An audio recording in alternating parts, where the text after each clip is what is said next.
ये वीडियो में हम पढ़ेंगे फाइनेंशियल लिटरेसी होता क्या है और उसके कंपोनेंट और उसके इंपॉर्टेंस क्या होते हैं फाइनेंशियल लिटरेसी के। ठीक है, फाइनेंशियल लिटरेसी, फाइनेंशियल मीन जो भी फाइनेंस से रिलेटेड होता है। ठीक है, एक्टिविटीज़ होती है फाइनेंशियल, मतलब फाइनेंशियल एक्टिविटीज़ होती हैं फाइनेंस से रिलेटेड, उसे फाइनेंशियल कहते हैं।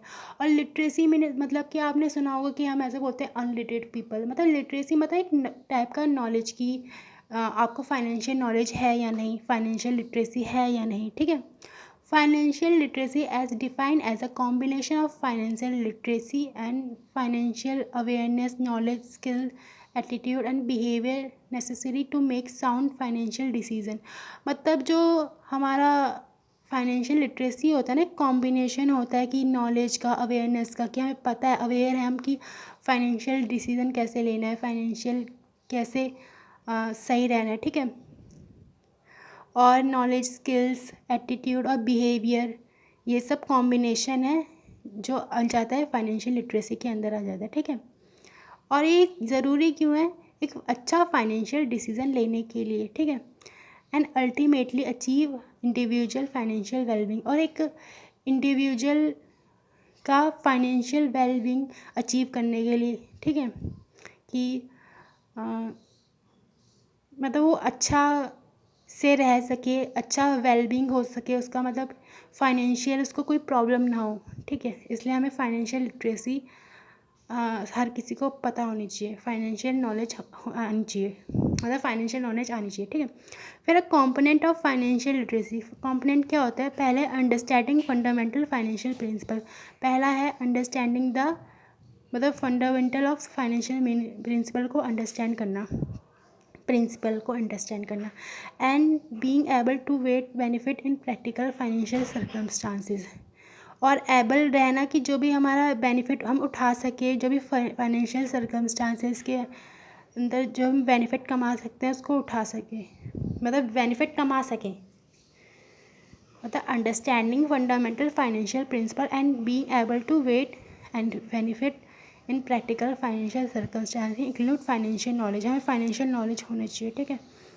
फिर a person financial literacy examine use the concept of, एक पर्सन की फाइनेंशियल लिटरेसी मतलब वो फाइनेंशियल लिटरेट है या नहीं कैसे एग्ज़ाम किया जाता है उसका, मतलब कॉन्सेप्ट, कौन से कॉन्सेप्ट से? सिंपल इंटरेस्ट से, कंपाउंड इंटरेस्ट से, टाइम वैल्यू ऑफ मनी से, इन्फ्लेशन से, डाइवर्सिफिकेशन से, डिवीज़न, डिस्क्रिटन एंड इंटरेस्ट पे ऑन लॉस। ठीक है, इन सब से हम पता कर सकते हैं कि एक पर्सन फाइनेंशियल लिटरेट है या नहीं है, उसे फाइनेंशियल नॉलेज है या नहीं है। ठीक है, फिर है financial behaviour is the study of how people manage their money on day to day basis, make financial plan, spend, save and invest.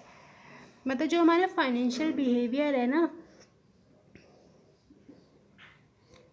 क्या है कि एक पर्सन कैसे मैनेज करता है अपना मनी, कैसे मैनेज करता है डे टू डे लाइफ में, कैसे वो फाइनेंशियल प्लान बनाता है, कैसे वो खर्च करता है, कैसे वो बचाता है पैसे, कैसे वो इन्वेस्ट करता है किस में, और मतलब वो अपने खर्चे कैसे कवर करता है, और कैसे वो एक सेफ्टी नेट बनाता है, सेफ्टी नेट की वो अपने फ्यूचर के लिए, कि वो उसका फ्यूचर सेव रहे। ठीक है, अच्छा खासा वेलबींग रहे, अच्छा खासा बीते उसका फ्यूचर, तो कैसे एक सेफ्टी नेट बनाता है। फिर है थर्ड है studying people attitude toward saving, placing and short term desire over a long term stability. ठीक है, फिर है कि पीपल, जो भी लोगों के उनका एटीट्यूड देखना, सेविंग मतलब कि सेविंग को क्या समझते हैं, कैसे समझते हैं सेविंग, उनको क्या क्या समझते हैं सेविंग से। ठीक है, और वो अपना शॉर्ट टर्म कैसे प्लेस करते हैं, जो भी शॉर्ट टर्म डिज़ायर होते हैं उनको कैसे फुलफ़िल करते हैं, और लॉन्ग टर्म स्टेबिलिटी कैसे रखते हैं। ठीक है, मतलब अपना शॉर्ट टर्म जो डिज़ायर है उनको भी फुलफ़िल कैसे करते हैं, और जो लॉन्ग टर्म स्टेबिलिटी है कि लॉन्ग टर्म हमें स्टेबल रहना है, फाइनेंशियल स्टेबल रहना है, वो कैसे देखते हैं। ठीक है, और the goal of financial attitude, मतलब वो कैसे मैनेज करते हैं, कैसे वो फ्यूचर अपना सेव करके रखते हैं, और कैसे अपने फ्यूचर के गोल को अचीव करते हैं ये सब, ठीक है। फिर है importance of financial literacy. Importance क्या होती है, क्यों ज़रूरी है फाइनेंशियल लिटरेट होना।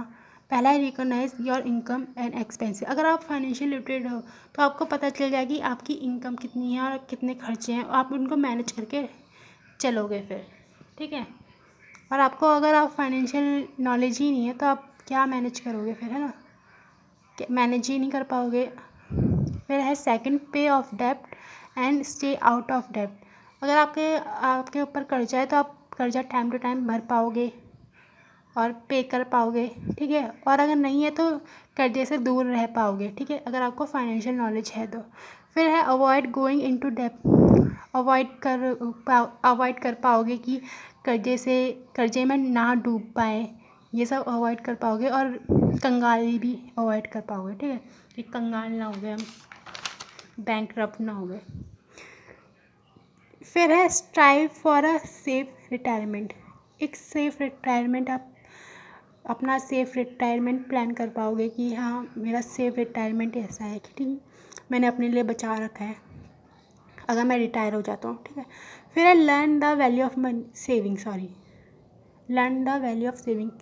सेविंग की वैल्यू आपको पता चल जाएगी कि सेविंग करनी कितनी ज़रूरी है। Thank you.